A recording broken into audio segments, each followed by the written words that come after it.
Hey guys, তো কেমন আছো সবাই? ফাইনালি আজকে আবারও যাচ্ছি মোড়ই। তো এখন তোমার 2:30 বেজে গেছে। এই দেখো, রাস্তাও পুরো ফাঁকা। আমি আর আমার সঙ্গে যাচ্ছে বন্ধু তারাবুদ্দিন। তো চলো আর দেখি রাস্তা আজ কীরকম ক্লিয়ার থাকে।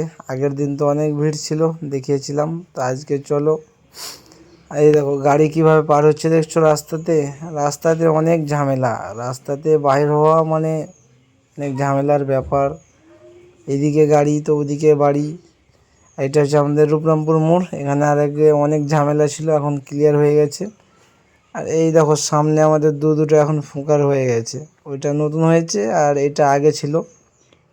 যারা এসছো তারা সবাই দেখেছো। তা আমরা পুরাতনটা দিয়েই যাব, কারণ এটাতে বাম্পার টাম্পার নেই, এই জন্য বেশি ভালো লাগে। আর বাম্পার মানে বুঝতে পারছো, অনেক ঝামেলা ঝঞ্ঝটের ব্যাপার। তো নতুনটাতে অনেক বাম্পার আছে, সেই জন্য আমরা পুরাতনটাতেই চলে এলাম। তো চলো মুরারই দেখি আজ কীরকম হয়। এই দেখো মুরারই বিশেষ আজকে ভিড় নেই, কারণ এখন তোমার অলরেডি 3টে বেজে গেছে। 3টে পৌনে 3টে বাজছে মনে হয়। এই দেখো পুরো ফাঁকা হয়ে আছে, আজকে খুব একটা ভিড় নেই। আগের দিন এসেছিলাম, অনেক ভিড় ছিল।